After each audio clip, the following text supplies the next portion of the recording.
อรุณสวัสดิ์ค่ะท่านผู้ฟังที่นี่สถานีวิทยุกระจายเสียงแห่งประเทศไทยจังหวัดลำปางสถานีเพื่อบริการข้อมูลข่าวสารหน่วยงานภาครัฐและท้องถิ่นที่เชื่อถือได้ถูกต้องรวดเร็วพร้อมพัฒนาคุณภาพชีวิตประชาชนชาวลำปางให้ดียิ่งขึ้นอย่างยั่งยืนทำการส่งกระจายเสียงในระบบ FM ความถี่ 97 เมกะเฮิรตซ์จากอาคารห้องส่งเลขที่ 420 ถนนพหลโยธิน ตำบลหัวเวียง อำเภอเมือง จังหวัดลำปาง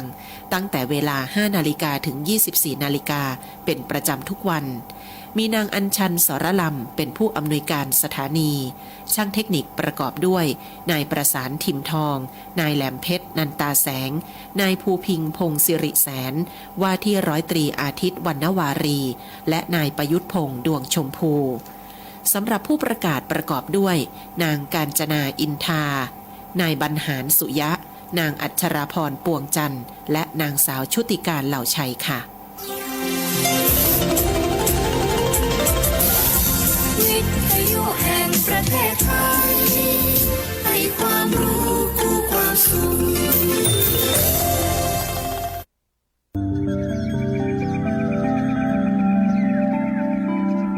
สถานีวิทยุกระจายเสียงแห่งประเทศไทยจังหวัดลำปาง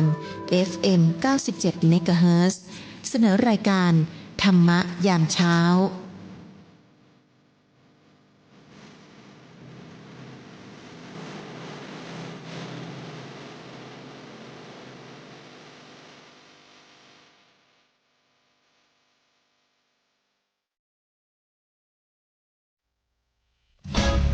ปานาติปาตาเวรมณีอทินนาทานาเวรมณีกาเมมุสาสุราเม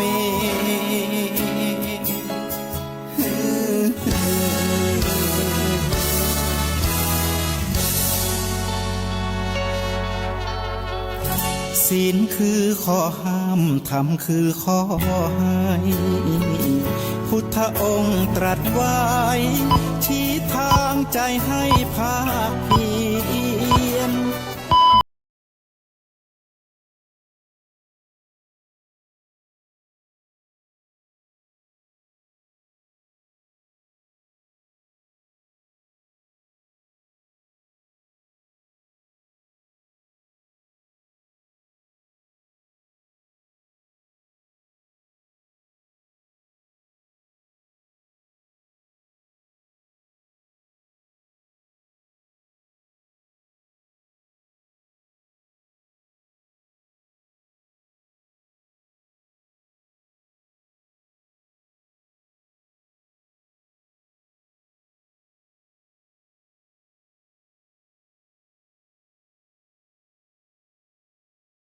ในเวลาเป็นยามสุดท้ายแห่งราตรี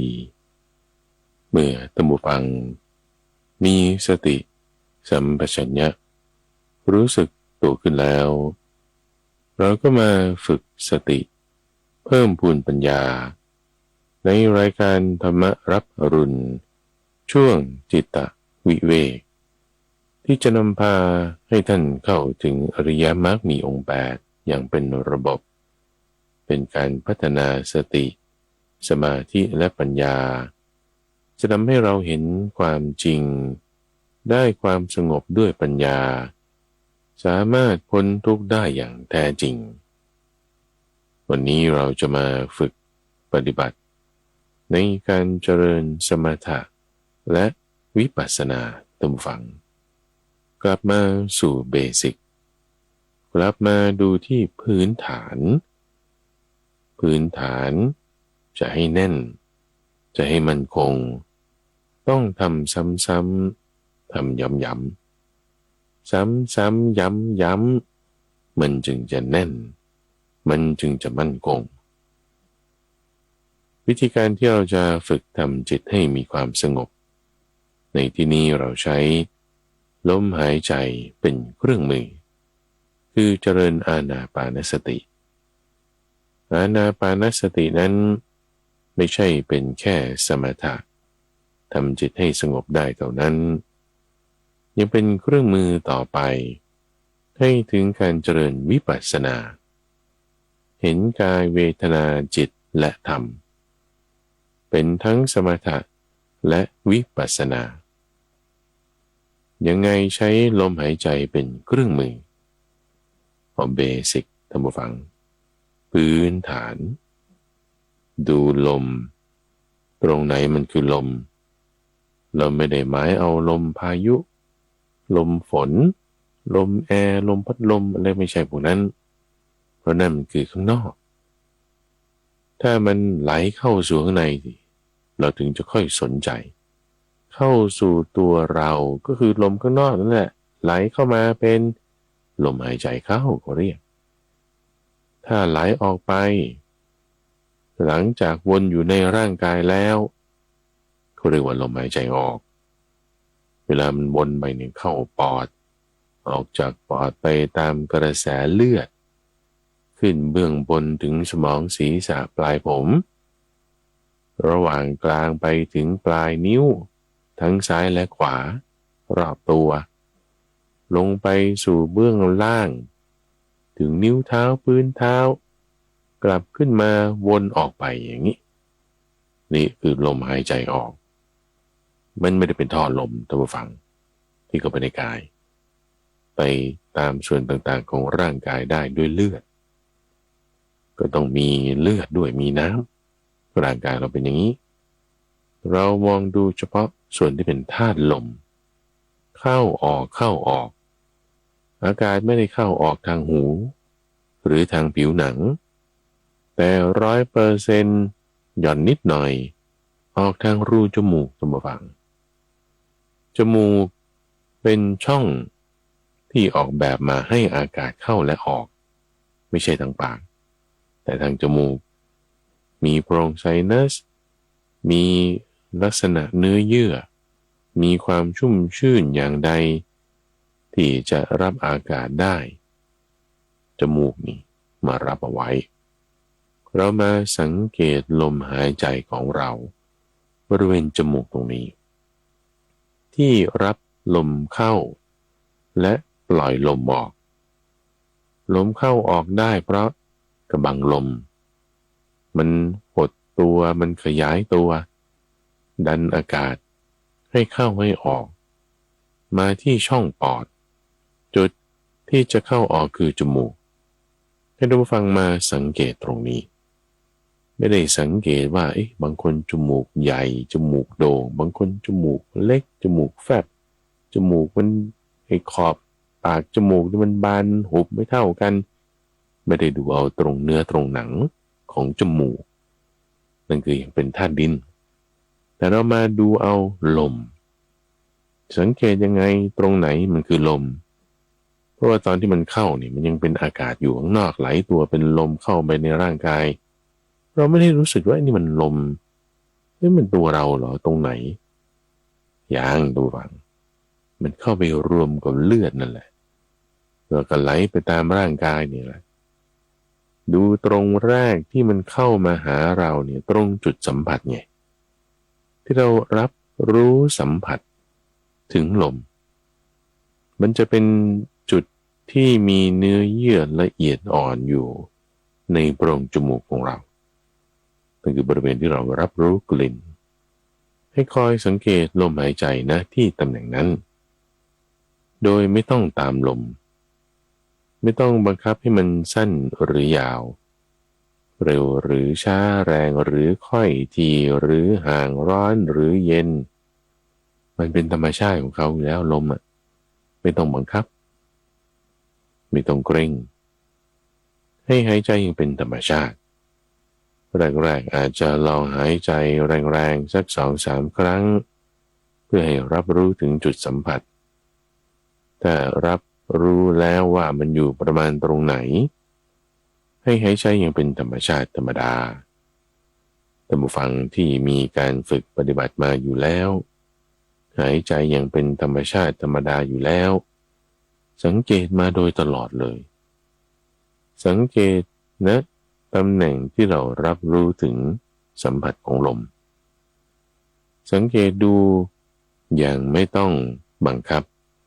ไม่ต้องตามทั้งลมเข้าและลมออกความรู้สึกที่เกิดขึ้นจากการสังเกตเราสังเกตเห็นอะไรบ้างสังเกตว่ามันเร็วมันช้าประมาณนี้มันจะช้ากว่าตอนที่เราไปวิ่งออกกำลังกายลมนี่นะใช่เพราะว่านั่งอยู่เฉยๆนี่ใช่ไหมหรือถ้าคนที่วิ่งออกกำลังกายอยู่มันก็จะเร็วกว่าเวลาที่เรานั่งเฉยๆถูกปะเพราะว่าร่างกายเขาจะปรับเอาปริมาณออกซิเจนเพียงพอแก่ความต้องการผ่านทางบีบรัดกล้ามเนื้อกระบังลมให้มันเป็นจังหวะเร็วช้าอย่างไรนอกจากนี้เราจะสังเกตได้ว่าลมหายใจออกนี่มันจะร้อนอุ่นกว่าลมหายใจเข้าถูกไหมจะสังเกตได้อยู่แล้วเราก็จะสังเกตได้ว่าจังหวะความแรงการรับรู้ความรู้สึกนี่เหมือนการดันออกจะรับรู้ความรู้สึกได้ดีกว่าก็พูดง่ายๆคือจังหวะดันออกเนี่ยช่วงมันสั้นกว่าจังหวะของดูดเข้านิดนึงนะเราสังเกตดูเรื่องทางกายสัมผัสลักษณะของลมสังเกตดูอย่างไรคราวนี้มาสังเกตดูภายในเมื่อกี้คือทางกายทางรูปมนุษย์เราทั้งหลายมีส่วนทั้งที่เป็นรูปคือกายและส่วนที่เป็นนามคือใจด้วยใจหรือส่วนที่เป็นนามอยู่ตรงไหนไม่ได้อยู่ที่สมองศีรษะสมองก็ยังเป็นรูปอยู่แต่เป็นรูปที่ถูกใจหรือนามใช้เป็นเครื่องมือในการคิดประมวลผลทรงจำอะไรต่างๆเป็นเครื่องมือที่ออกมาทางรูปทางกายทางภาษาเหล่านี้มันจำเป็นต้องมีสายเส้นเสียงพูดออกมามันก็ต้องมีจุดที่จะควบคุมก็เอาสมองศีรษะนี่แหละแต่ส่วนที่เป็นนามเป็นใจไม่ได้มีสถานที่หมายถึง place space หรือตำแหน่งที่จะระบุได้ว่านามมันอยู่ตรงนี้มันเป็นนามมันไม่ได้ไงเพราะมันไม่ได้เป็นตำแหน่งหมายถึงจุดที่เราจะระบุได้เพราะเขา no space ทีนี้พอไม่มีตำแหน่งหมายถึงจุดหรือสถานที่ที่เราจะระบุได้ว่าอยู่ตรงไหนเรื่องเวลามันก็ไม่ได้มีด้วยเหมือนกันจึงทำให้บางทีเราจะมีประสบการณ์นี้ท่านผู้ฟังแต่เราทำอะไรที่เราแบบว่าน่าสนใจเพลินทำไปบางทีมันใช้เวลารู้สึกเหมือนแป๊บเดียวรู้สึกเหมือนกับว่าประมาณ15 นาทีครึ่งชั่วโมงแต่จริงๆแล้วมันผ่านไปนู่น 2-3 ชั่วโมงนู่นหรือถ้าอะไรที่มันน่าเบื่อไม่ชอบไม่อยากอยู่เลยอยู่แค่20 นาทีเนี่ยรู้สึกเหมือนเป็นชั่วโมงนู่นนะมันผิดเพี้ยนไปนะเรื่องของการรับรู้ทางเวลา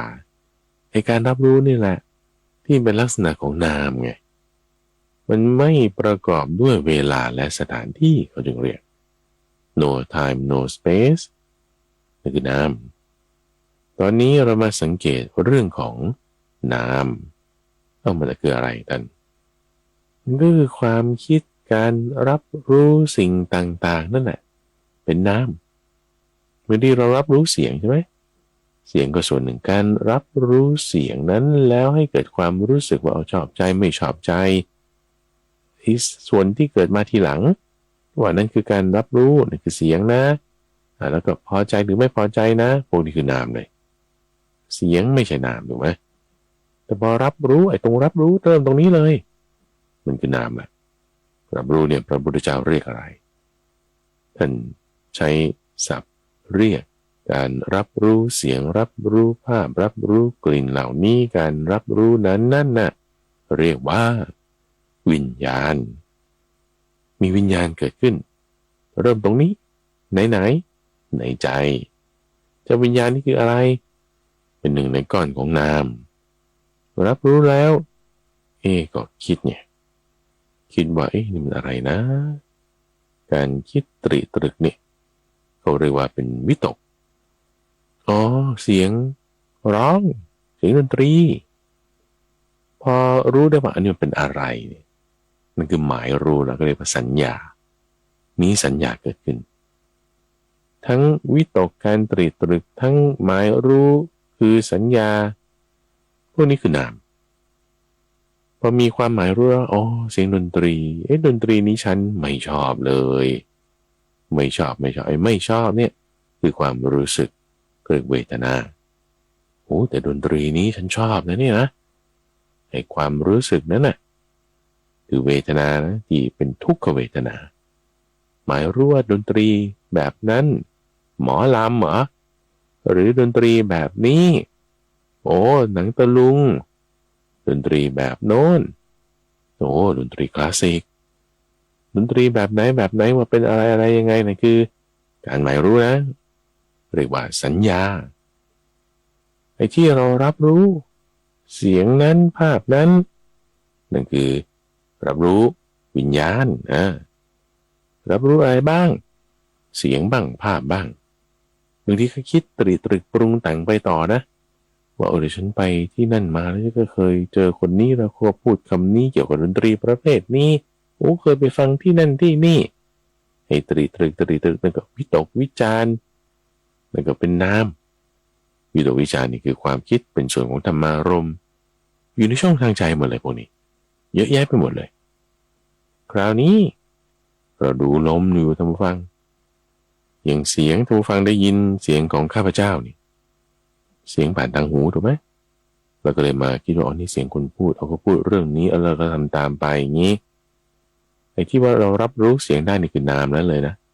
เราก็มาคิดนึกปรุงแต่งทำนั่นนี่ตามหรือก็นามไปเลยเป็นการปรุงแต่งทางใจบ้างเป็นการปรุงแต่งทางกายบ้างเช่นถ้าข้าพเจ้าบอกว่าท่านผู้ฟังกระดิกนิ้วชี้ข้างขวาดูท่านผู้ฟังได้ยินเสียงของข้าพเจ้านี่คือการรับรู้อะไรถูกป่ะรับรู้เสียงเสร็จปุ๊บมาหมายรู้ได้ว่าอันนี้เป็นเสียงพูดนะภาษาอังกฤษไม่ใช่ภาษาไทยสิแล้วหมายถึงตัวอะไรนะตัวเราใช่ไหมพวกนี้คือหมายรู้เป็นสัญญาหมดเลยนะเสียงพูดของคนไทยแล้วก็พูดคำนี้นิ้วนิ้วเรามีอยู่นี่นิ้วเราก็ลองทำดูเราก็ปรุงแต่งทางใจละในการคิดตามเนี่ยเรียกปรุงแต่งละทางใจนะแล้วก็กระดิกนิ้วออกไปนี่คือปรุงแต่งทางกายต่อไปอีกเพราะฉะนั้นจากภาษาที่เกิดจากเสียงมากระทบหูมีการรับรู้3อย่างนี้เรียกว่าผัสสะมีผัสสะแล้วมาได้หมายรู้ว่านี่เป็นอะไรเรียกว่าสัญญาพวกนี้คือนามหมดเลยนะเสร็จแล้วก็มีการคิดนึกปรุงแต่งว่านิ้วฉันก็มีแล้วฉันจะทำไหมนะฉันลองทำดูก็ได้อันนี้คือมโนวิญญาณการปรุงแต่งทางใจตรึกหมดเลยพวกนี้วิตกวิจารณ์เสร็จแล้วก็ขยับกายออกไปก็เป็นกายสังขารที่มาหมุนอยู่ข้างในช่องทางใจรับรู้กระบวนการเกิดนั่นนี่อันนี้คือนามเป็นส่วนของธรรมารมณ์ทั้งหลายมีชื่อแตกต่างกันแจกแจงออกไปตามแต่ที่จะหมายเอาการทำงานของมันอย่างไรปรุงแต่งทางใจเสร็จก็ปรุงแต่งออกไปทางกายขยับนิ้วนี่จึงค่อยออกจากใจไปรูปละอาศัยรูปกายกับใจรูปกับนาม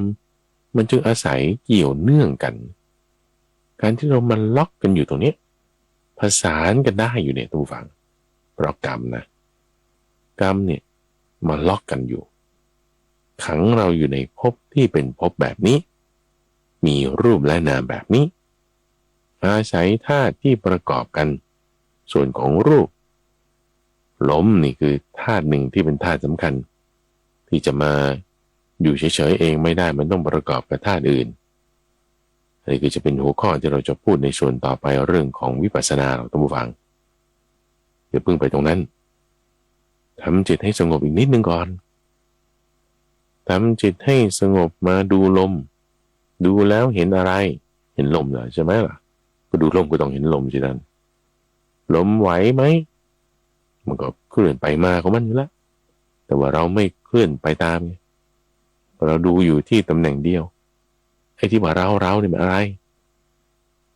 ไอ้ที่ว่าเราเนี่ยดูเนี่ยฉันดูอยู่เนี่ยมันอะไรก็กายของเรานี่แหละกายมันก็ต้องมีใจอยู่มั้ยล่ะมันประกอบกันที่มาดูเนี่ยเห็นรับรู้ถึงสัมผัสเนี่ยนั่นคือวิญญาณนะวิญญาณหมายถึงการรับรู้การรู้แจ้งการรับรู้ถึงลมตรงนี้นั่นคือวิญญาณอยู่แล้วเหมือนวิญญาณรับเสียงอันนี้คือวิญญาณรับสัมผัสก็เรียกว่ากายวิญญาณถ้าวิญญาณการรับรู้ส่วนเสียงก็เรียกว่าโสตวิญญาณเริ่มเข้ามาสู่ในใจแล้วไงถูกไหมโอ้ใช่กายใจมันเนื่องกันอยู่นี้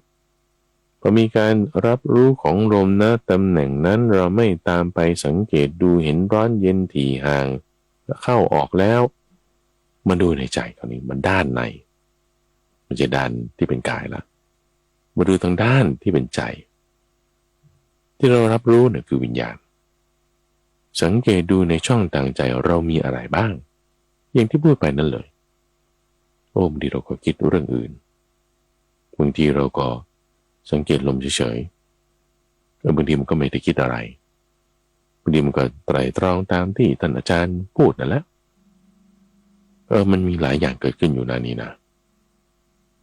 หลายอย่างเกิดขึ้นในช่องทางใจ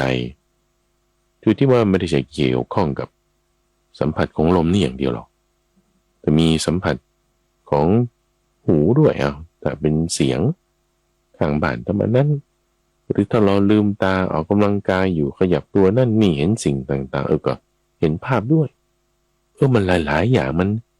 ไหลมารวมกันในส่วนที่เป็นนามเข้าสู่ช่องทางใจเหล่านี้เรารับรู้ได้มันคือวิญญาณสังเกตดูมันก็มีหลายอย่างจิตของเราเนี่ยมันก็ไปตามพวกนี้แหละเดี๋ยวไปตามการรับรู้ทางเสียงบ้างเดี๋ยวก็ไปตามการรับรู้ทางลิ้นบ้างเดี๋ยวก็ไปตามเรื่องราวที่อยู่ภายนอกบ้างซื้อของขายของช้อปปิ้งขับรถไปนั่นนี่ออกกำลังกายกินข้าวพูดคุยเดี๋ยวมันก็ไล่ไปตามส่วนที่เป็นกายเดี๋ยวก็ไล่ไปตามส่วนที่เป็นใจอะไรเนี่ยจิตไงจิตก็อย่างหนึ่งนะจิตก็อีกอย่างหนึ่งที่ก็ไปเสวยอารมณ์ที่ผ่านมาในช่องทางใจให้ว่าอารมณ์นั้นที่จากใจนั้นมันจะมาจากข้างในหรือพุ่งเข้ามาจากด้านนอกจากด้านนอกนี่ก็คือคนด่าบ้างคนว่าบ้างคนชมบ้างรถติดบ้างพวกนี้มีการกระทบมาแล้วจะมีอารมณ์ความรู้สึกจิตนั่นแหละไปเสวยจุดนี้หรือคิดอยู่ข้างในเห็นคนนี้ก็เดินไปตรงนั้นเราก็มาปรุงแต่งคิดเอาเองว่าแต่เขาจะต้องไปอันนั้นแล้วก็จะต้องพูดคำนี้แล้วก็จะต้องทำอย่างนี้แล้วก็จะเป็นอย่างนั้นอันนี้ก็คิดนึกปรุงแต่งในภายในเกิดเป็นอารมณ์ความรู้สึกจิตก็ไปเสวยอารมณ์นั้นก็มาเสวยนี่หมายถึงก็ไปเกลือกกลั้วสนใจใส่ใจในสิ่งนั้นยกตัวอย่างเรื่องเสียงนี่ก็ได้นี่คือเราพยายามตั้งสติขึ้นนะเราพยายามมาสังเกตดูนะในช่องทางใจของเรานะยกตัวอย่างเรื่องเสียงอย่างนี้ถ้าในขณะที่ข้าพเจ้ากำลังพูดท่านผู้ฟังกำลังฟังด้วยหูมีการรับรู้ทางหูเป็นโสตวิญญาณอย่างนี้มันคือผัสสะใช่ไหมล่ะเราสนใจใส่ใจเรื่องนี้อยู่เนี่ยแต่มันก็มีผัสสะอื่นที่เกิดขึ้นอยู่แล้วอยู่นะแต่เราไม่เรียกว่ามันเป็นผัสสะเพราะว่าถ้าเราไม่ได้ไปใส่ใจกับมันอย่างเช่นน้ำหนักของตัวของเราที่เรานั่งอยู่นี่นะบางคนขี่จักรยานนั่งอยู่หรือขับรถอยู่นี่ไอ้น้ำหนักของตัวเราที่เรารู้สึกรับรู้จากการที่เรานั่งอยู่บนเก้าอี้เนี่ยมันมีอยู่ตลอดนะท่านผู้ฟังมีอยู่ตลอดก็ร่างกายเราดันกับเก้าอี้มันก็ดันกลับมาแล้วก็รู้สึกถึงไอ้การแรงดันตรงนี้สิเราก็ใช่สิรู้สึกอยู่ตลอด แต่บางทีถ้าเราคิดเรื่องที่พูดอยู่ว่าเป็นอะไรเราไม่ได้ไปใส่ใจมันนะถูกไหมนั่นนะสิไอ้ที่ว่าเราจะไปใส่ใจตรงเสียงหรือตรงสัมผัสทางกายที่เกิดจากน้ำหนักของตัวเราเองที่ก้นของเราเนี่ยจิตนั่นน่ะจิตที่จะไปใส่ใจตรงนั้นใส่ใจตรงนี้ก็ตามแต่ว่ามันจะเป็นอารมณ์แบบไหนอ่ะที่เราจะไปสนใจใส่ใจไงบางทีมันก็เป็นอารมณ์เศร้าบางทีก็เป็นอารมณ์โกรธบางทีก็เป็นอารมณ์พอใจมันมีหลายอารมณ์ในที่นี้คือมันออกมาจากเวทนามันก็มีแค่5อย่างนั่นแหละสุขทุกข์โสมนัสโทมนัสแล้วก็อุเบกขาเอาง่ายๆเอา3อย่างก็พอสุขทุกข์อุเบกขาสุขไม่ว่าจะเป็นทางกายหรือทางใจก็เรียกโสมนัสทุกข์ไม่ว่าจะเป็นทางกายหรือทางใจก็เรียกโทมนัสอุเบกขาก็ด้วยก็จะเฉยๆในเวทนาความรู้สึก3อย่างนี้มันก็จะผันปรุงแต่งกันต่อไปอีกเช่นสุขแล้วก็ดีใจปลื้มใจพอใจลุ่มหลงอันนี้คือปรุงแต่งตามต่อมาจากสุขเวทนาหรือถ้าเป็นทุกขเวทนาก็จะกังวลใจเครียดโกรธหรืออาจจะเศร้าก็บอกว่าทุกข์แล้วก็ปรุงแต่งตามออกมาจากทุกขเวทนาหรือบางทีอุเบกขาอย่างนี้นะเราก็ไม่เข้าใจไม่แคร์ไม่สนอกตัญญูแบบคิดเบียดเบียนโดยที่ไม่ได้โกรธไม่ได้อะไรโดยเฉพาะเจาะจงแต่จะต้องแกล้งต้องอะไรปรุงแต่งออกมาจากอุเบกขาเฉยๆไอ้ที่ปรุงแต่งตามออกมามันคือจิตนั่นแหละจิตพอไปสวยเวทนามันก็จะปรุงแต่งยุ่ยย่าออกมาตามเรื่องของมันที่มันจะเป็นดีใจบ้างเสียใจบ้างตอบสนองออกไปว่าไงก็อยู่ในช่องทางใจก็เป็นมโนสังขารแต่เป็นพูดออกไปก็เป็นวจีสังขารหรือว่าถ้าคิดว่าจะพูดอะไรก็เขียนข้อความมาอย่างเงี้ยตึ้งเนี่ยจนจะคิดว่าจะตอบไปงี้ตั้งอย่างนี้ให้คิดที่จะพูดไปนั่นคือวจีสังขารแล้วแต่เสร็จแล้วก็พิมพ์ลงไปพิมพ์ไปเสร็จปุ๊บเนี่ยเป็นกายสังขารนะลบดีกว่าไม่ส่งมาเลยถ้าพูดไปส่งข้อความไปงี้เดี๋ยวมีปัญหาแน่ก็จะเข้าใจถูกหรือจะเข้าใจผิดบางคนเขียนลบในโทรศัพท์มือถือในคอมพิวเตอร์เนี่ย4-5 เที่ยวไม่ได้ส่งหรอกเดินไปหาเลยเอาของไปให้อันหนึ่งเป็นการปรุงแต่งทางกายมีการขยับเคลื่อนไหวละเป็นกายสังขารจิตนี่ที่ไปแสวงอารมณ์แล้วมันจึงมีการปรุงแต่งทางกายวาจาใจออกไปตรงนี้จิตเนี่ยตรงฝั่งที่ไปเสวยอารมณ์แล้วปรุงแต่งออกไปนี่นะนั่นคือจิตเนี่ยจิตของเราเนี่ยแหละรับรู้ตรงนั้นตรงนี้ใส่ใจตรงไหนก็ไปตรงนั้นมันจึงมีคำพูดอย่างดูฟังที่พระพุทธเจ้าตรัสไว้ว่าถ้าเราตรึกไปในเรื่องใดๆมากจิตเราจะน้อมไปด้วยอาการอย่างนั้นไอ้ที่ว่าเราจะตรึกไปทางไหนเนี่ยมันคือการใส่ใจสนใจการใส่ใจสนใจเนี่ยเขาเรียกว่าสติตามฟังสมมติถ้าเราไปจ่อกับเรื่องเสียงเป็นยังไงมาใครพูดอะไรเราก็เลยสนใจตรงนี้ใช่ไหมก็เลยไม่ได้ไปสนใจตรงความรู้สึกของก้นที่รับรู้น้ำหนักของตัวเราเองเนี่ยไม่ได้ไปสนใจใส่ใจตรงนั้นจิตมันก็ไม่ได้ไปทางนั้นแต่มาอยู่กับเสียงอย่างนี้เป็นต้นอยู่กับเสียงแล้วจิตก็มาทางนี้จ่อมาเรื่อยๆเสียงใครพูดอะไรยังไงแยกแยะเป็นเสียงร้องเสียงพูดเสียงสูงเสียงต่ำเสียงเครื่องดนตรีแบบไหนแยกได้เพราะคุณใส่ใจมาทางนี้เนี่ยสิ่งนั้นมันก็เลยมีพลังจึงมีคำพูดต่อไปอีกว่าถ้าเราใส่ใจไปทางไหนตรึกไปทางไหนจิตเราน้อมไปทางนั้นจิตเราน้อมไปทางไหนสิ่งนั้นก็มีพลังนั่นแหละใช่ถูกเพ่งเลยรวมถึงเรื่องความคิดนี้ด้วยไม่ใช่แค่เสียงหรือน้ำหนักทางกายแต่ในใจเนี่ยบางทีเราคิดจ่ออยู่กับเรื่องนี้เรื่องคู่ครอง เขาไปทำงานเขาจะเป็นยังไงถ้าเขาอยู่บ้านก็จะเป็นยังไงเรื่องลูกเรื่องงานเรื่องสุขภาพเรื่องการแข่งขันหรือเป้าหมายใดๆเราตั้งเจาะไว้เนี่ยจิตเราก็น้อมไปอย่างนั้นนี่สังเกตดูในช่องทางใจมันมีอะไรหลายอย่างเลยนะพูดไปแจกแจงนี่มันจะไม่จบในความที่มันมีหลายอย่างเรามาสังเกตดูมันมีอะไรการสังเกตดูเนี่ยทุกฟังคือสติสังเกตดูแล้วคุณจะไปทางไหนนั่นคือสติจ่อไปยังไงนั่นคือสติแปลว่าการระลึกได้หมายรวมเอาการสนใจใส่ใจตรงนี้ด้วยคือการสังเกตพอสังเกตแล้วมันจะแยกแยะสิ่งเหล่านี้ออกได้ว่ากายลมสั้นยาวเร็วช้าใจมีความคิดเป็นวิตกวิจารสัญญามีความรู้สึกเป็นเวทนาการปรุงแต่งนั่นนี่เป็นมโนสังขารพอเราสังเกตอย่างนี้เนี่ยท่านผู้ฟังมันจะแยกแยะออกได้หมายรวมเอาตรงนี้ด้วยสตินี่แยกแยะภายในออกสติคือการแยกแยะด้วยการสังเกตด้วยโดยที่ในที่นี้คืออะไรเพราะเรามาระลึกถึงลมอยู่ไงการที่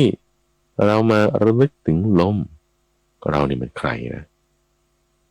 มันก็ตัวเราใครเราก็มาสนใจใส่ใจอยู่กับสิ่งนี้ใช่ไหมล่ะการสนใจใส่ใจเนี่ยมันคือจิตไงคุณฟังพอเราระลึกถึงลมจิตเราก็มาอยู่กับลมไงใช่ไหมความระลึกได้นั่นคือสติไงสติไม่ใช่จิตนะสติก็ไม่ใช่วิญญาณด้วยนะจิตก็ไม่ใช่วิญญาณด้วยนะคือทั้งหมดเนี่ยมันคือนามหมดใช่ไหมสติจิตวิญญาณพวกนี้คือนามยกเว้นลมมันคือรูปรูปนามมันมาอยู่ด้วยกันก็ใช่สิตัวเราล็อกกันอยู่อย่างนี้เวลาพระพุทธเจ้าท่านจัดหมวดหมู่ก็เอาส่วนที่เป็นรูปเป็นกายเนี่ยกองไว้ส่วนหนึ่งก็เรียกว่ารูปขันธ์เอาส่วนที่เป็นการรับรู้ไม่ว่าจะเป็นทางตาทางหูรวมถึงจิตด้วยก็กองไว้ส่วนหนึ่งก็เรียกวิญญาณขันธ์เอาส่วนที่เป็นความรู้สึกสุขทุกข์อุเบกขากองไว้ส่วนหนึ่งเรียกเวทนาขันธ์เอาส่วนที่เป็นการปรุงแต่งว่าจากเวทนาแล้วฉันจะพอใจไม่พอใจฉันจะโกรธฉันจะดีใจฉันจะมีเมตตาอันนั้นไม่สังขารขันธ์ส่วนที่หมายรู้ว่านี่คือเสียงคนพูดนะเสียงดนตรีนะภาพนี้คือคนนี้นะเป็นพ่อเป็นแม่นะหมายรู้เนี่ยกองไว้เรียกว่าสัญญาขันธ์แยกแยะออกทุกฝั่งในช่องทางใจของเราพระพุทธเจ้าทำแบบทำแนวเป็นหลักการเป็นตัวอย่างให้แล้วจึงบัญญัติเรื่องขันธ์ห้าเอาไว้สังเกตดูในช่องทางใจเราก็มีทางกายก็มีสังเกตนั่นน่ะคือสติทีนี้การสังเกตนี้ที่สติที่เราตั้งไว้นี้ดูอยู่กับลมนี้เห็นสิ่งต่างๆแยกแยะออกอย่างนี้นี่เป็นสัมมาสตินะท่านผู้ฟังเป็นสัมมาสติเพราะอะไรสัมมามันคืออะไรสัมมาหมายถึงการปลดแอกหมายถึงการเอาออกเอาอะไรออกกิเลสนั่นแหละที่มันเกาะหัวเราอยู่ไม่ใช่เกาะหัวเฉยๆเกาะทั้งตัวเลยดูดเลือดเราอยู่เป็นปลิงอยู่อาศัยเลือดอาศัยเนื้ออาศัยความคิดอาศัยการปรุงแต่งของเรามันจึงอยู่ได้คือมันไม่ได้เป็นตัวหรอกนะกิเลสในท่านฟังมันอยู่ในช่องทางใจติดอยู่กับจิตในลักษณะที่ติดอยู่กับจิตเนี่ยเขาเรียกว่าอาสวะกิเลสนั่นแหละอาสวะกิเลสหมายเอาความเศร้าหมองของมันถ้าลักษณะที่ติดอยู่กับจิตเราหมายเอาตรงนี้ก็เป็นอาสวะนั่นเองจิตเราไปที่ไหนใส่ใจสนใจสิ่งใดกิเลสมันตามไปด้วยแน่นอนเลยม มันตามไปเนี่ยมันอาจจะซ่อนอยู่ไม่ให้ปรากฏตัวเห็นหรือมันอาจจะแบบปรากฏตัวออกมาอย่างเช่นว่าจะด่าคนอย่างเงี้ยนะฉันไม่พอใจทำไมแกพูดอย่างนี้หรือทำไมแกขับรถอย่างนี้จี๊ดปี๊ดขึ้นเลยใช่ไหมนั่นแล้วก็เร่งเข้าไปด่ามันออกไปที่เราปรุงแต่งคำพูดนั้นไปได้ก็จิตเรานั่นแหละไปปรุงแต่งถูกปะล่ะจิตนั่นแหละพอมีกิเลสปรุงแต่งออกไปกิเลสก็ออกไปกับคำพูดนั้นด้วยทุกฝังเป็นคำพูดที่แบบโอ้โหฟังแล้วแบบโอ้โหฟังไม่ได้พูดไม่ได้ด้วยแต่พูดไปแล้วคนฟังนี่โอ้เครียดเลยทำไมมากล่าวถึงพ่อแม่ฉันรู้จักกันด้วยเหรอโอ้ยก็ไม่รู้จักแล้วแต่อยากรู้จักเหมือนกันถ้าได้เจอเนี่ยก็จะใส่กันเต็มอีกเหมือนกันโอ้กิเลสเนี่ยมันน่ากลัวนะมันตามออกไปกับวาจาก็เป็นคำด่าคำว่าหรือเป็นคำโกหกคำหลอกลวงออกไปทางกายมันก็เป็นการลักการขโมยการหลอกลวงในรูปแบบที่ให้เห็นอย่างหนึ่งแต่จริงเป็นความเป็นอยู่ที่ไม่สะอาดอยู่ในช่องทางใจมันก็ปั่นป่วนข้างในให้ดีดดิ้นไม่สงบฟุ้งซ่านเห็นไม่ตามความเป็นจริงช่องทางใจเรามันมีหลายอย่างที่ติดไปกับจิตก็คือกิเลสบางทีมันซ่อนอยู่ไม่เห็นบางทีมันโผล่ออกมาเห็นชัดเจนดีแต่มันไม่ดีหรอกไอ้ที่เห็นชัดเจนซ่อนอยู่ก็ไม่ดีเห็นชัดเจนมันก็ไม่ดีเราต้องกำจัดมันออกไปท่านผู้ฟังในที่นี้พอเราตั้งสติไว้อยู่กับลมหายใจใช้ลมหายใจเป็นเครื่องมือสังเกตดูลมแล้วให้ลมเป็นเหมือนป้อมยาม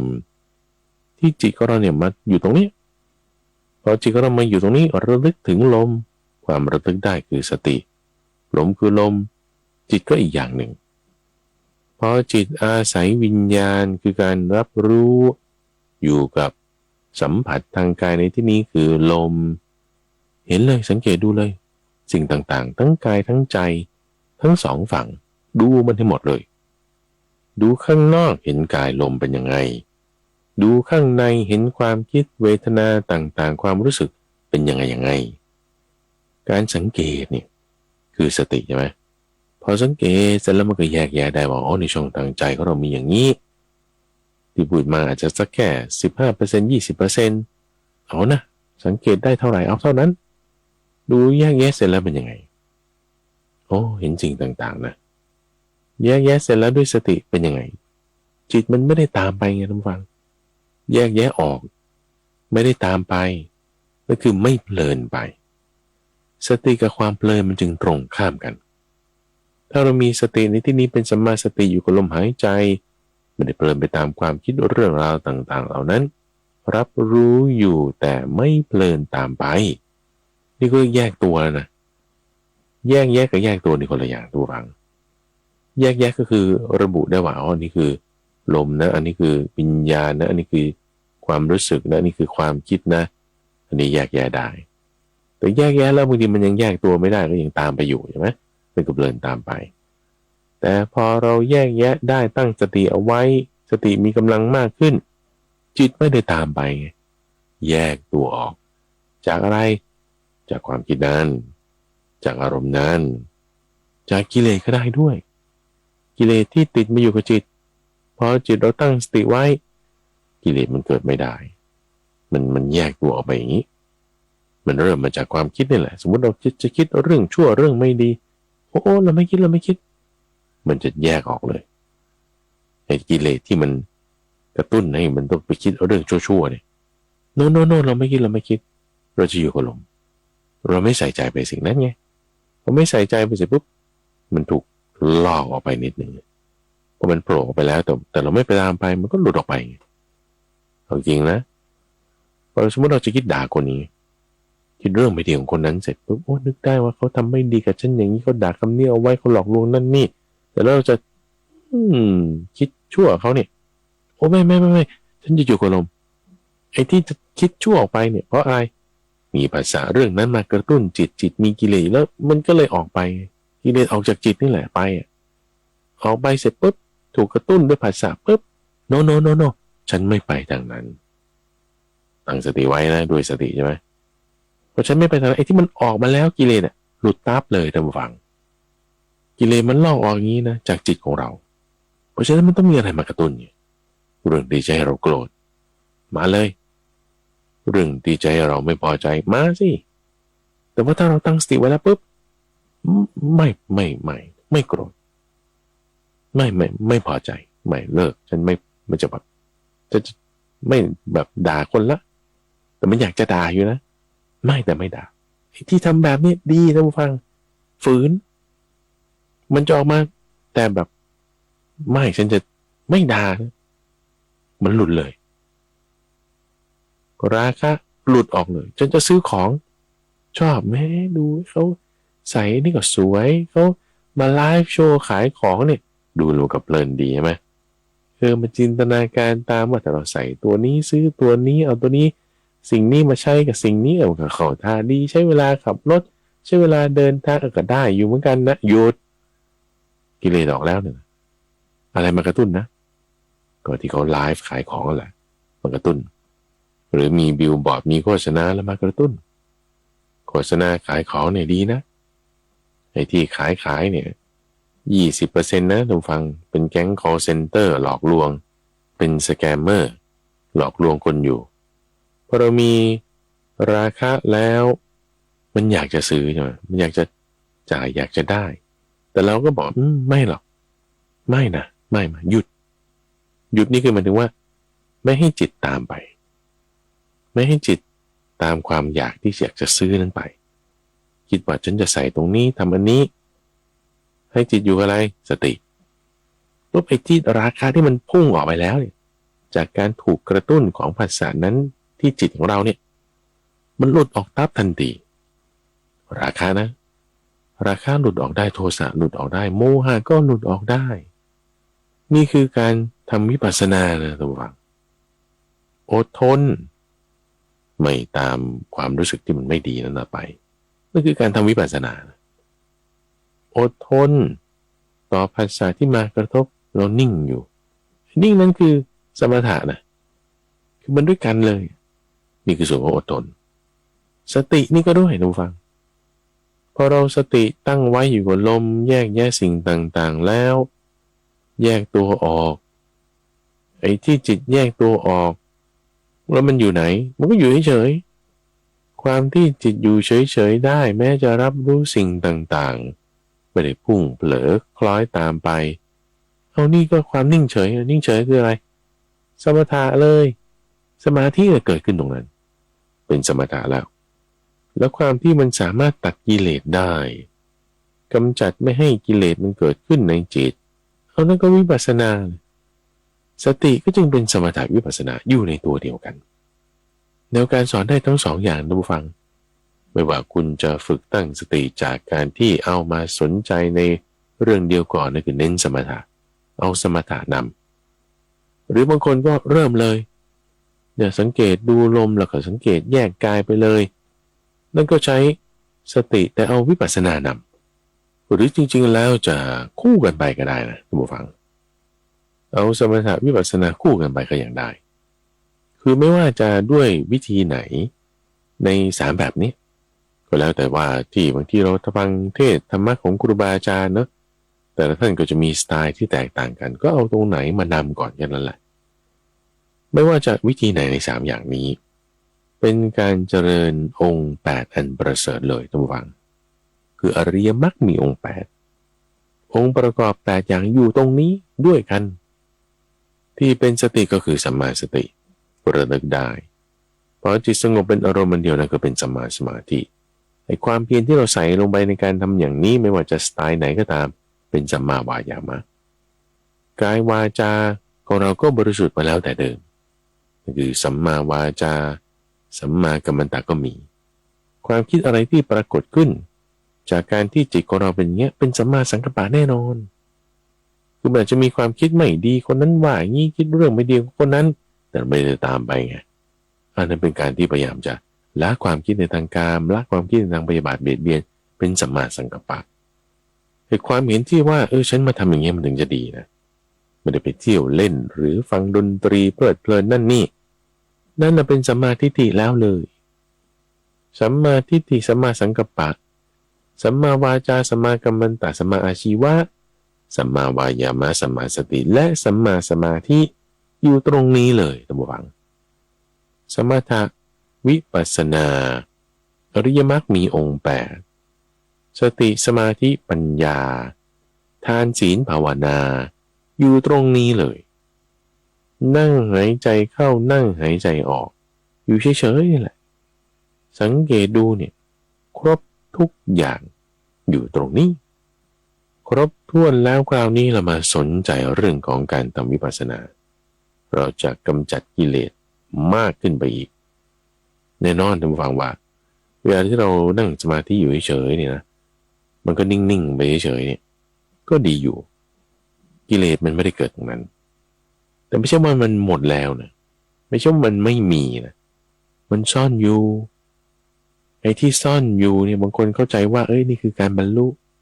โอ้ยนั่นสัตตัมปฏิรูปเลยเขาเรียกว่าสัตตัมปฏิรูปคืออธิคมแต่ว่ามันกลับกำเริบได้ไงเวลาเจอปัสสะนั่นนี่เข้าใจว่าตัวเองบรรลุแล้วแต่พอเจอปัสสะก็ยังเข้าใจว่าตัวเองบรรลุอยู่อันนั้นแหละปฏิรูปเลยซึ่งมันไม่ดีนะปฏิรูปนี่แหละเป็นสัตธรรมปฏิรูปเรียกว่าอธิคมเราต้องขุดรากถอนโคนมันออกสิอย่าไปเข้าใจว่าได้บรรลุแล้วขุดรากถอนโคนเจ้ากิเลสนั้นทำยังไงมันบุกมาเราจะไปเฉยๆตั้งรับได้ไงแค่นั้นมันไม่พอเราตั้งรับแล้วโดยสมาธิใช่ไหมล่ะมันบุกมาไม่ได้มันทำลายก็มาไม่ได้คราวนี้เราบุกกลับครับบุกมันกลับเลยทำยังไงจ่อเข้าไปกิเลสอยู่ที่ไหนจี้เข้าไปอยู่ที่ไหนมันซ่อนตัวอยู่ไหนอยู่ในจิตจิตอยู่ไหนจิตก็อยู่ตรงนี้ล่ะก็อยู่ตรงที่เราใส่ใจสนใจนั่นแหละอย่ามองออกไปข้างนอกมองออกไปข้างนอกมันไม่เห็นเพ่งจดจ่อเข้ามาในภายในจิตของเราอยู่ตรงไหนก็ตรงที่เราไปรับรู้สิ่งต่างๆเนี่ยการที่ท่านผู้ฟังได้ยินเสียงข้าพเจ้านั่นแหละจิตอยู่ตรงนั้นเพราะมันมาตามวิญญาณการรับรู้กับภาษาที่รับรู้อยู่ภาษาอยู่ตรงไหนสติตั้งไว้จิตอยู่ตรงนั้นภาษาที่ไหนก็ได้ท่านฟังเพราะว่าเป็นเสียงเป็นภาพเป็นกลิ่นเป็นความรู้สึกได้หมดเราใช้ลมใช่ไหมคราวนี้ทำลมหายใจให้เบาลงพอทำลมหายใจให้เบาลงสัมผัสทางกายเบาบางลงเราจะเห็นจิตได้ชัดเจนมากยิ่งขึ้นคือมันก็อยู่ที่เดิมนะมันไม่ได้ไปไหนอยู่แล้วแต่ความชัดเจนเนี่ยมันปรากฏขึ้น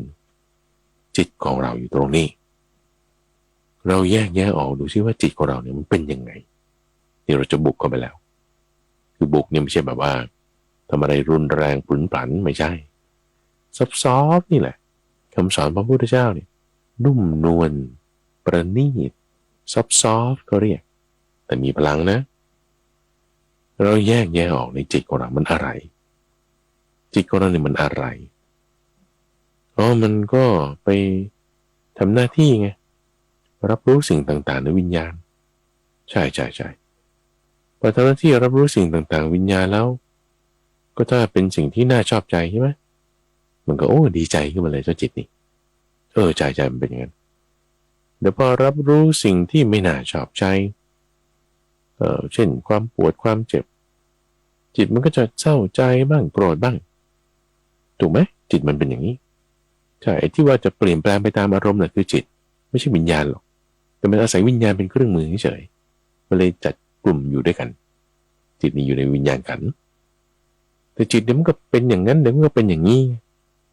สุขบ้างทุกข์บ้างเนี่ยในการแบบมารู้สึกตรงนี้นี่คือจิตเลยก็เรียกสวยอารมณ์นี่พิจารณาตามนะพิจารณาก็คือคิดนั่นแหละคิดด้วยสิ่งแวดล้อมที่เป็นสมาธินั่นคือการพิจารณาไม่ใช่การเบื่อไม่ใช่การอะไรนะแต่เป็นการพิจารณาคิดตามกระบวนการของอริยสัจสี่ในที่นี้ที่กำลังจะอธิบายท่านผู้ฟังอยู่นี่ก็เรียกว่าคิดตามกระบวนการคิดเป็นระบบที่พระพุทธเจ้าอธิบายไว้เป็นโยนิโสมนสิการเรามาใกล้ครวญเรื่องจิตของเราอย่างนี้นะเดี๋ยวมันก็สุขบ้างเดี๋ยวมันก็ถูกบ้างในบริบทที่นี้หมายถึง ไม่ใช่สุขหรือทุกขเวทนาคือมันไปสวยอารมณ์ที่เป็นสุขเวทนาหรือทุกขเวทนาแล้วมันก็จะดีดดิ้นออกมาดีใจพอใจหรือว่าโอ้เสียใจเศร้าหดหู่ฟุ้งซ่านนี่คือจิตมันปึ๊บปั๊บออกมาเพราะอะไรกิเลสไงบางทีก็อดทนได้บางทีก็มีเมตตาก็จิตนั่นแหละไอ้ส่วนที่มีเมตตาส่วนดีอดทนได้ส่วนที่เป็นความเอื้อเฟื้อเผื่อแผ่ปรุงแต่งออกมาจากจิตหมดเลยเนี่ยมันคือสิ่งดีใช่ไหมล่ะสิ่งดีก็สะสมเป็นอาสวะที่ดีมันก็กำจัดอาสวะที่ไม่ดีออกไปการลักษณะการสั่งสมนี่คือจิตไงจิตสั่งสมมันติดอยู่กับจิตสมมติถ้าเราโกรธเราไม่พอใจก็เป็นการสั่งสมหรือเป็นการสั่งสมที่ไม่ดีเป็นปฏิฆานุสัยเป็นราคะนุสัยไปสั่งสมพอกพูนหรือสกัดออกก็ตามเรื่องของมันที่มันจะไปไม่ดีนั่นคืออกุศลหรือมันจะมีเมตตาเอื้อเฟื้อนั่นคือกุศลลักษณะที่เดี๋ยวมันเป็นอย่างนี้เดี๋ยวมันเป็นอย่างอื่นนี่แหละระวังมันคือความที่ไม่เที่ยงของจิตไงจิตไม่เที่ยงไม่ได้อยู่นิ่งเปลี่ยนแปลงไปตามสิ่งที่มากระทบไม่เที่ยงเปลี่ยนแปลงได้ความที่มันเดี๋ยวเป็นอย่างนี้เดี๋ยวเป็นอย่างอื่นเปลี่ยนแปลงได้เนี่ยระวังเรือเหมือนนักมายากลที่เขาเล่นกลเดี๋ยวปุ๊บไปโผล่ตรงนั้นไปได้ไงเดี๋ยวปุ๊บมาโผล่ตรงนี้มาได้ไงโอ้โหน่าสะใจจริงๆไม่ท่านฟังมันหลอกลวงนักมายากลเนี่ยคือนักหลอกลวงคือไม่ใช่ว่าไปบูลลี่อาชีพนี้นะแต่หมายถึงเขาจะใช้ความที่เราสนใจไปคนละที่แล้วก็เราก็ให้ทำอีกอย่างหนึ่งดูเหมือนว่าจะเป็นอย่างนี้อย่างนั้นอาศัยเป็นกลไงก็เลยเป็นกลอุบายให้เข้าใจไปอย่างหนึ่งจิตนี่มีลักษณะอย่างนี้มีลักษณะที่เป็นกลอุบายให้เข้าใจไปอีกอย่างหนึ่งเป็นการหลอกลวงตัวอย่างที่จะเห็นได้ชัดนั่นคือพยับแดดบุฟังพระพุทธเจ้าเปรียบเทียบเอาไว้พยับแดดคืออะไรเวลาเราขับรถไปตามถนนหลวงตรงยาวๆเนี่ยเวลาเที่ยงวันเราจะเห็นเหมือนว่าพื้นผิวถนนในที่ไกลๆออกไปมันมีน้ำอยู่นะเข้าใจว่าเป็นน้ำแต่จริงๆมันไม่ใช่น้ำมันเป็นปรากฏการหักเหของแสงให้เข้าใจไปอีกอย่างนึงหลอกลวงจิตเนี่ยเป็นอย่างนี้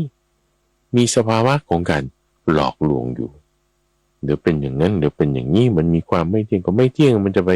ตรงมาได้ไงมันไม่ตรงไปตรงมาหรอกไอ้ที่ว่าเราเห็นว่ามันตรงไปตรงมาเพราะเราพยายามจะจับมันไงจับมันต้องตรงไปตรงมาจึงเห็นว่ามันไม่ตรงไปตรงมานี่ว่าไม่เที่ยงหลอกลวง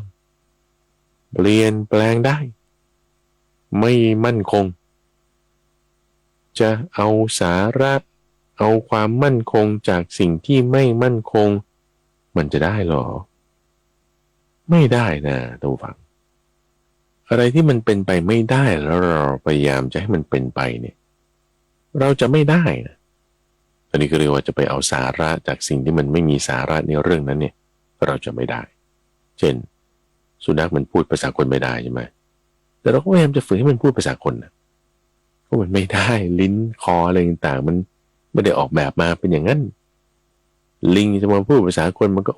อักได้แบบเรียนเสียงนิดหน่อย2-3 คำนกก็เหมือนกันไม่ได้จะพูดแบบอะไรมันเยอะแยะหรอกทำได้แบบดูเหมือนเฉย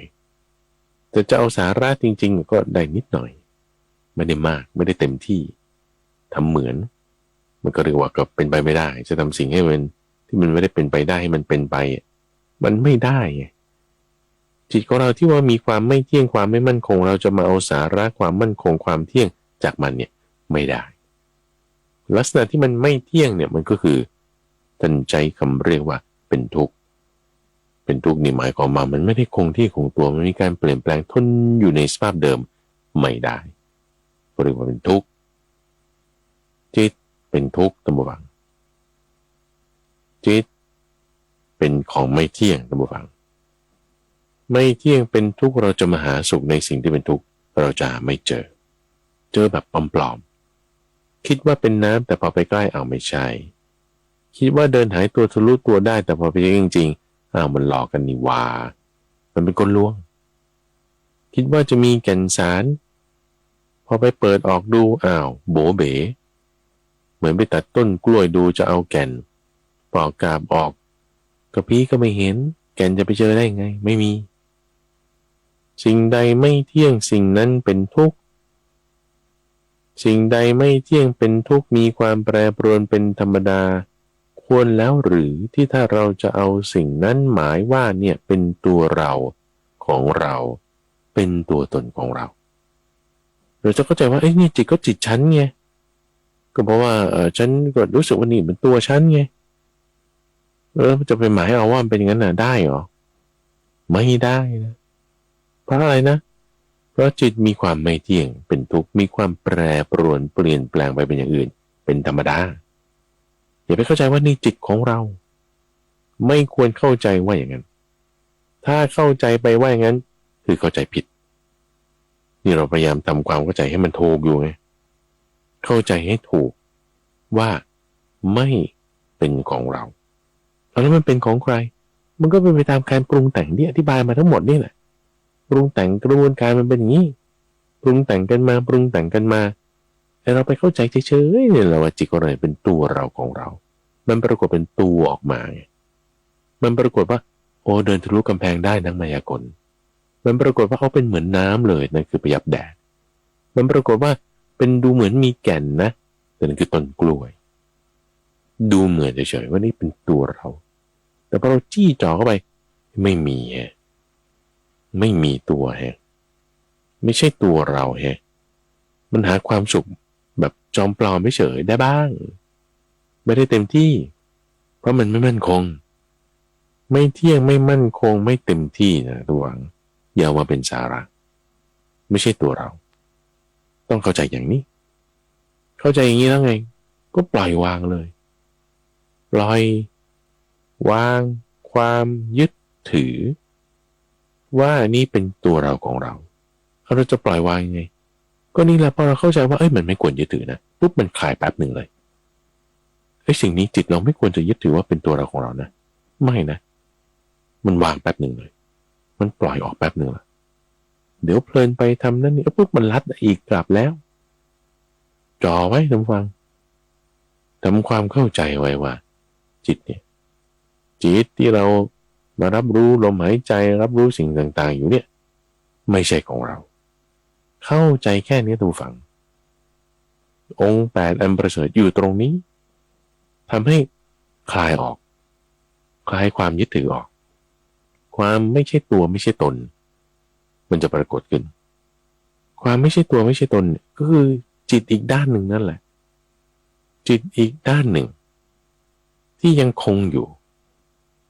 จะทำให้หลุดพ้นไปไหนนิพพานนั่นแหละทุกฝังเป็นที่สุดจบให้ทุกฝังรักษาจิตที่มีความเข้าใจอย่างถูกต้องเป็นสัมมารักษาจิตที่มีสติมีสมาธินี้เอาไว้รักษาไว้แล้วมันจะเป็นการพัฒนาสติสร้างสมาธิและปัญญาเห็นความจริงได้ความสงบด้วยปัญญาเราเจอภาษาอะไรต่างๆมากระทบสุขบ้างทุกข์บ้างเราจะไม่ทุกข์เลย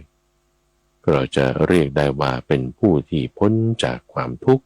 ได้อย่างแท้จริงในช่วงของจิตวิเวกจะมาพบกับ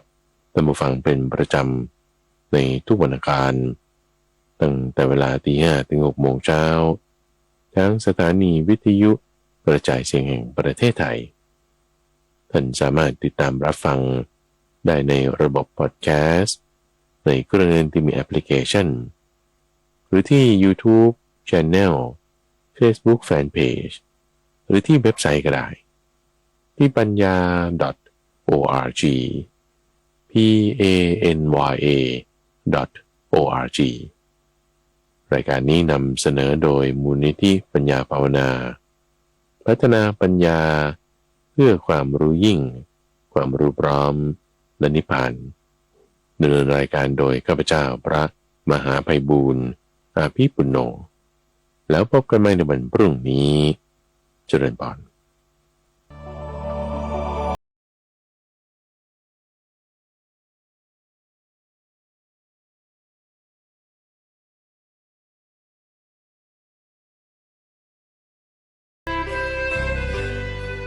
ติดตามรับฟังรายการธรรมรับอรุณได้เป็นประจำทุกวันทางสถานีวิทยุ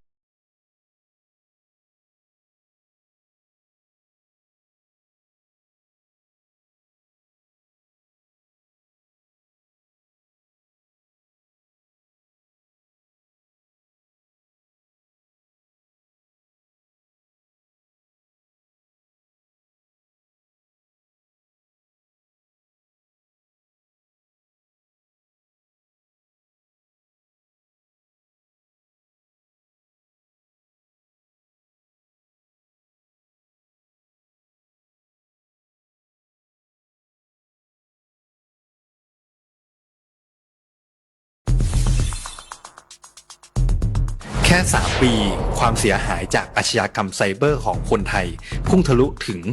94,000 ล้านบาท หรือเฉลี่ยปีละ 30,000 ล้านบาท ทุก 1 ชั่วโมงเราเสียเงินกว่า 3.4 ล้านบาท ให้กับมิจฉาชีพออนไลน์ โจรไม่เห็นใจคนอาชีพไหน อายุเท่าไหร่ สถานะทางการเงินแบบใด หมอ พ่อค้า นักธุรกิจ นักเรียนแม่บ้านข้าราชการเกษียณทุกคนตกเป็นเหยื่อได้เสมอและวันหนึ่งอาจเป็นคุณหรือคนที่คุณรัก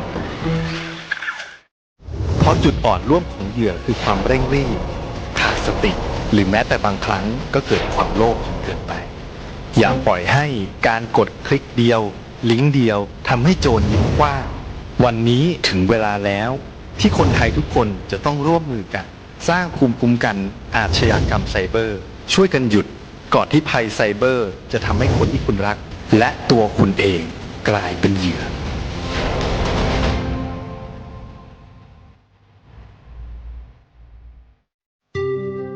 ขอบคุณ ขอโทษ ขอบคุณ ขอโทษ ขอบคุณ ขอโทษคำที่ต้องจำให้ขึ้นใจท่องไว้ให้ติดปาก สร้างไมตรีมีน้ำใจให้แก่กันด้วยคำพูดดีๆนะคะ